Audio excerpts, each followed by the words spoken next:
So we have learned about strong acid, strong base titrations. And what we will do now are weak acid, strong base titrations. And these are similar in that, the acid will react with the base and the amount of acid will go down. But then we need to do an ice chart type calculation to find out what the pH will be after.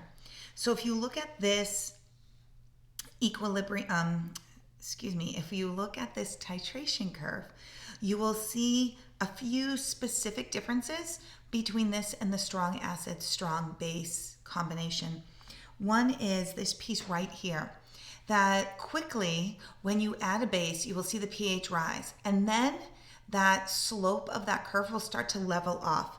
And that is because in this area right here, you basically have a buffered system. Right? We know that a buffer is when you have a weak acid and its conjugate base. So when we are before the equivalence point in a titration, we have weak acid and we have conjugate base. So although it will start out, the pH will start out changing quickly, we will notice that it will eventually sort of change slowly until we have reached or we have exhausted the buffer. And that's when we are coming close to the equivalence point. The equivalence point is still where the moles of the acid and the moles of the base are equal. But because right now, when we have a weak acid, we would have no weak acid, we would have no base that we added because those two will have reacted, but we will have conjugate base left over. And because of that, the pH at the equivalence point will always be a little bit basic because we will have conjugate base. But then quickly, that amount of conjugate base is irrelevant compared with the amount of OH minus that we get from the strong base that we add. That's why we see that pH rise quickly and then sort of start to level off, right? So at the beginning, only weak acid. In the buffered region before the equivalence point, we would have the weak acid and its conjugate base, a buffer solution. At the equivalence point, we only have the conjugate base, which is why the pH is above 7. And then after the equivalence point, we have excess OH minus, which is why the pH is quite high. So each one of those 4 points is going to be a different type of calculation. Now the initial pH, when no titrant is added, all we have is weak acid. That's our regular ice chart. And we can just do that with KAs. Then we get to between the initial pH and the equivalence point. And this is similar to those calculations that we did about adding a base to a buffered solution. The first thing you have to do is use a BCA chart to find out how much acid, weak acid will remain, how much conjugate base was produced. Then we do our regular weak acid acting as a weak acid equilibrium calculation ice chart. But the key here is that when we get to the end of this, that first step, and our BCA chart, our answer will be in moles. But an ice chart or the Henderson-Hasselbalch equation must be done with molarity. So we have to then divide the number of moles by the new volume. This graphic organizer down here can help us understand, right? This is the first reaction, which is the weak acid plus the OH minus. We calculate the new values of that, and then we use just the regular equation for a weak acid acting as a weak acid, or our Henderson-Hasselbalch equation. Then at the equivalence point, you can do a regular BCA chart, and that's usually how I do it. And I will notice that my acid goes down to 0, my base goes down to 0, but my conjugate base is there. I divide that by the new molarity, I divide that by the new volume to find the new molarity. Then you just do an ice chart, but this time, since what is actually reacting is the conjugate base, you have to take the KB and figure out the you have to use the KB So you have to take Ka and find the Kb, and then do a regular ice chart. The pH after the equivalence point, again, I will often keep doing a BCA chart just to keep track of everything, but realize that afterwards I'm going to have a large excess of OH minus. Divide by the new volume, and then negative log of that, 14 minus that. So the question that we're going to do, and we're going to do a whole bunch of these, a 35 milliliter sample of a 0.150 molar acetic acid solution is titrated with 0.150 molar NaOH solution. Calculate the pH at the following volumes. So because these two, the acid and the base, have the same molarity, I know that the equivalence point is going to be at 35 milliliters also. So that means that 0 is the initial pH, and I just do a regular ice chart. Number 2 and 3 are before the equivalence point, BCA, then ICE. Number 4 is at the equivalence point. I'm going to do an ICE chart, but with the conjugate base and the Kb. And 5 and 6 are post equivalence point. I find excess OH minus, and then just do no ice chart needed, negative log 14 minus. Okay, so let's start out with what is the original pH of this 0.150 molar solution of acetic acid. So writing out a balanced chemical equation, you can write out the formula for acetic acid or just do HA, right? It's acting as an acid, so it's reacting with water, donating a proton to water, and leaving behind the conjugate base. I know this is going to be an ice chart. I start out with 0.150 molarity of the weak acid. These start out as 0. It will dissociate some amount, but it is negligible when compared with other amounts, but not negligible when compared to 0. So Ka of acetic acid is 1.8 times 10 to negative 5. That would be equal to x squared over 0.150. Solve for x, and what is that? That's the concentration of the H3O+.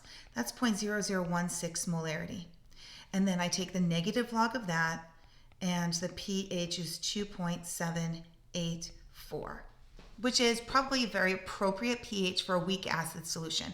It's not way below 1, which is where maybe a strong acid solution would be, but it's still definitely acidic. So now I move on to our next type of calculation, which is between the initial pH and the equivalence point. This is where I'm going to have to do a BCA chart with the base being added to the weak acid, and then an equilibrium calculation in ICE chart, or Henderson-Hasselbalch equation. Okay. So 17.5, and something interesting is going to happen at 17.5 milliliters because that is the half equivalence point. So we'll just do it out and we'll see the interesting thing that happens. So the first thing we need to do is BCA, then ICE. So what is the actual reaction that's happening? Well, it's the weak acid reacting with the base that's being added, full arrow, water, and conjugate base. Now, a BCA chart has to be done in moles, not molarity. So I'm going to take, I'm going to do molarity equals moles over liters, right? 0.150 is the molarity, and it is 17.5 milliliters is 0.0175 liters. So that means that this is 0.002625 moles. So I'm adding 0.002625 moles of OH minus.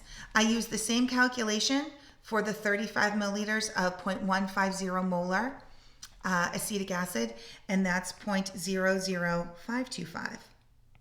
Again, this is in moles, and water doesn't count, and the acetic acid will start out as 0. Now, in a BCA chart, one of the components gets completely used up, and it will be whichever one is the lowest, which is the base. So we'll see here, minus 0.02625. minus 0.002625, but on the product side, plus 0.002625.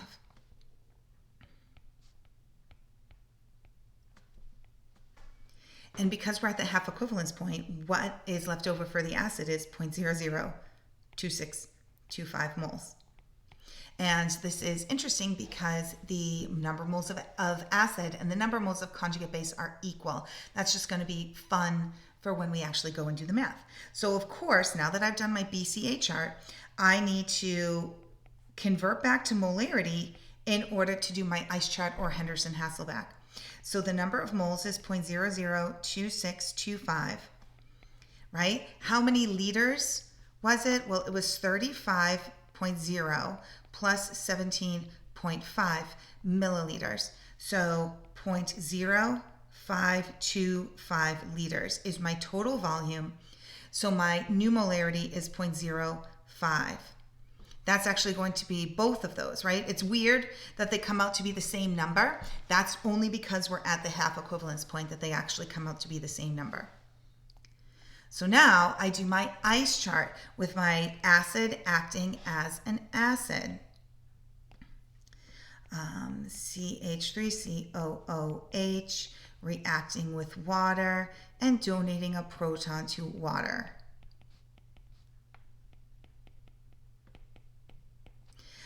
This is an ice chart. I'm using the molarity values from the previous page.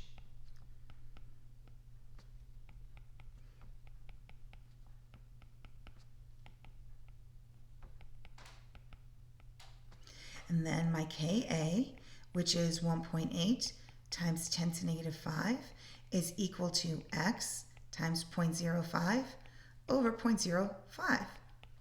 Which is really neat because now I can see, oh, these guys, because I'm at the half equivalence point and the number of moles of acid left over, weak acid left over, is equal to the number of moles of conjugate base that I made, those two are going to always cancel out, which would mean that the concentration of the H3O plus is equal to 1.8 times 10 to negative 5, or the Ka, which means the pH is equal to the pKa. And the pKa in this case is 4.74.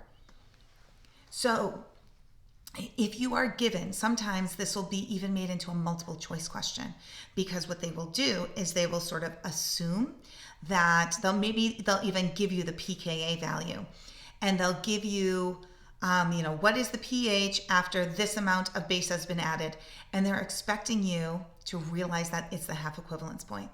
And then therefore the calculation is actually, did we really need to do all of this?